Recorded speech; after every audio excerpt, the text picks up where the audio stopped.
Basta lang sir yung ano, bali anong oras pa kayo sir ni-start pumila? Nung ano pa kami, Wednesday, ngayon, hindi kami nagkaikinom sa Bandana. Mali kami kinabukasan sa turn ng laro ng Baban. Yun, medyo nabigyan ng allowance yung sila kami kung sa kiyante. Kaya ang problema, may naiwan pa. May naiwan pang isang bata. Hindi lang kami dito. So bali sir, 3 days na kayong pumipila na for ano? Oo. Pag katapos ng game ng bata, pipila na kami.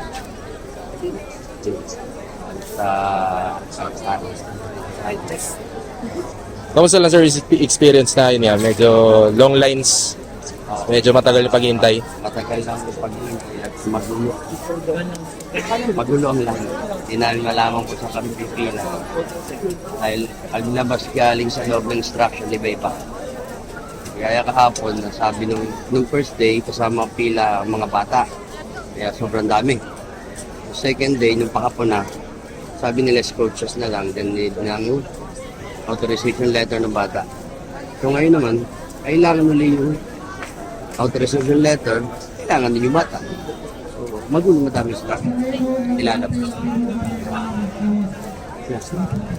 Medyo para sa uwi na kami. Hindi nyo na sir kukuha eh. Parang hindi na, sige, isa na lang kasi yun. Explain mo na lang sa bata. Magulo. Medyo nahirapan.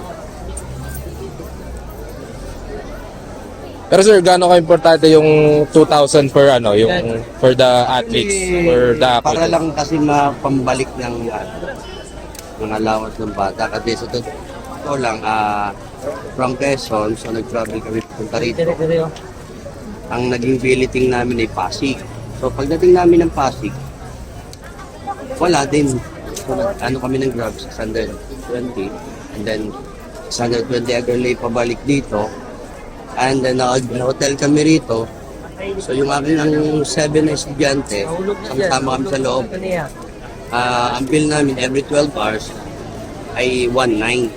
So, simula Monday, hanggang ngayon, 1.9 ng 1.9. Kaya sabi ko nga, kahit pa paano, kabawi-bawi na kaunti yung mga bata. Dali lang yun.